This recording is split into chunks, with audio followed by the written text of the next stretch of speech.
शैतान को हराने वाले परमेश्वर के मैं कुछ शक्तिशाली वचनों को बताऊंगा और आप सब लोग देखना मेरे साथ। ये मैंने बाइबल की किताब खोला है, पहला यूहन्ना, और उसकी आयत नंबर है अध्याय 4 और उसकी आयत नंबर है 4, यानी पहला यूहन्ना 4 और उसकी आयत नंबर 4। देखिए लिखा है, हे बालकों, तुम परमेश्वर के हो और तुमने उस पर जय पाई है, क्योंकि जो तुम में है वह उससे बड़ा है जो संसार में है। यानी संसार के ऊपर शैतान का आत्मा काम करता है और हमारे ऊपर पवित्र आत्मा काम करता है। ये बाइबल की किताब है, पहला यूहन्ना अध्याय 3 और उसकी आयत नंबर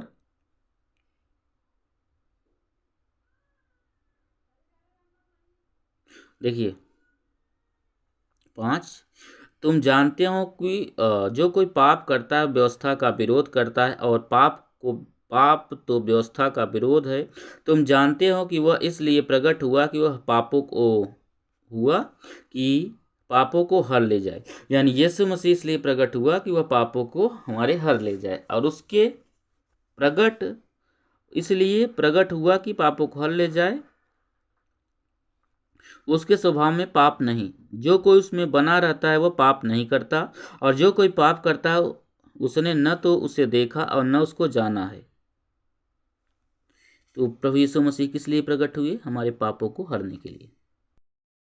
अध्याय 12 और उसकी आयत नंबर 3 में लिखा है, इसलिए मैं तुम्हें चेतावनी देता हूं कि जो कोई परमेश्वर की आत्मा की अगुवाई से बोलता है वह यह नहीं कहता कि यीशु श्रापित है, और न कोई पवित्र आत्मा के बिना कह सकता कि यीशु प्रभु है।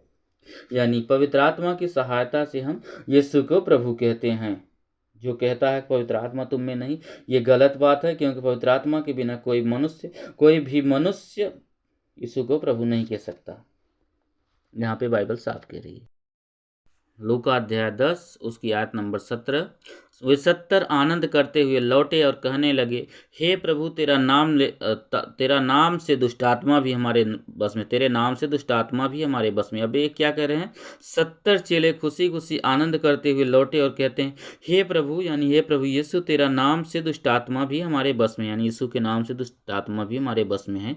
और प्रभु यीशु मसीह ने कहा मत्ती अध्याय 28 उसकी आयत नंबर 18 में कि स्वर्ग और पृथ्वी का सारा अधिकार मेरे पास है, मुझे मिला है, मुझे दिया गया है। 18 वचन 19 वचन में लिखा है, देखो मैंने तुम्हें सांपों और बिच्छुओं को रौंदने का और शत्रु की सारी सामर्थ पर अधिकार दिया, और किसी वस्तु से तुम्हें कुछ हानि न होगी। अब यहाँ पे ये वचन कह रहा है कि देखो मैंने तुम्हें सांपों और बिच्छुओं को रौंदने का, दुश्मन की सारी ताकत को रौंदने का तुम्हें अधिकार दिया है, और तुम्हें किसी चीज़ से कोई हानि नहीं होगी। यहाँ परमेश्वर का वचन साफ साफ कह रहा है, प्रभु यीशु मसीह ने कहा कि तुम्हें किसी चीज़ से कोई हानि नहीं होगी, मैं तुम्हें शैतान को रौंदने का अधिकार देता हूँ। 16 उसकी आयत नंबर 20 में लिखा है, देखिए कि शांति का परमेश्वर शैतान को तुम्हारे पैरों से शीघ्र कुचलवा देगा। आप देख सकते हो, ये रोमियो 16 का 20 है कि शांति का परमेश्वर शैतान को तुम्हारे पैरों से कुचलवा देगा। ये परमेश्वर का वचन है। शैतान कहाँ किया गया है? शैतान हमारे पैरों के नीचे है, और मैं उसे अपने पैरों से कुचलता हूँ। मेरे प्रभु यीशु मसीह ने मुझे अधिकार दिया है। इस तरह से शब्दों का इस्तेमाल कर सकते हो।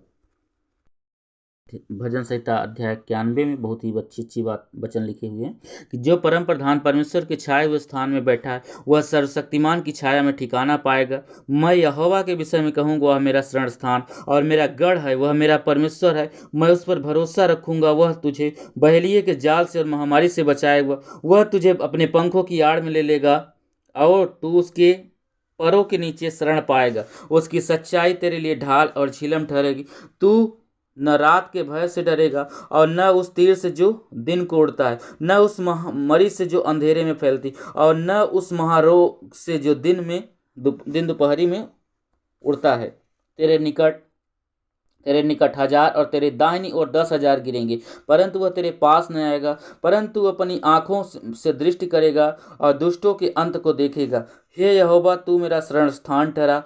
तूने जो परम प्रधान को अपना धाम मान लिया है, इसलिए कोई विपत्ति तुझ पर न पड़ेगी और न कोई दुख तेरे डेरे के निकट आएगा, क्योंकि क्योंकि वह अपने दूतों को तेरे निमित्त आज्ञा देगा कि जहाँ कहीं तू जाए वे तेरी रक्षा करें, वे तुझको हाथों हाथ उठा लेंगे, ऐसा न हो कि तेरे पाँवों में पत्थर से ठेस लगे। तू सिंह और नाग को कुचलेगा, तू जवान सिंह और अजगर को लताड़ेगा। ये परमेश्वर के शक्तिशाली वचन है। आप अपने लिए बना सकते हो कि परमेश्वर तेरे वचन में ऐसा लिखा है कि तेरे मेरे निकट, देखिए लिखा है ना कि मेरे निकट, ऐसे कह सकते, मेरे निकट 10,000, मेरे निकट तेरे निकट 10,000 तेरे दाहिनी और 10,000 गिरेंगे, परंतु वो तेरे पास नहीं आएगी। अब यहाँ पे परमेश्वर का वचन कह रहा है कि तू जवान सिंह और नाग को चलेगा। और वचन नंबर 10 में लिखा है, मेरे इसलिए कोई विपत्ति तुझ पर न पड़ेगी, न कोई दुख तेरे डेरे के निकट आएगा। आप बोल सकते हो कि कोई विपत्ति मुझ पर न पड़ेगी, न कोई दुख मेरे डेरे के निकट आएगा, क्योंकि वह अपने दूतों को तेरे निमित्त आज्ञा देगा कि जहाँ कहीं जाए तो वे तेरी रक्षा करेंगे।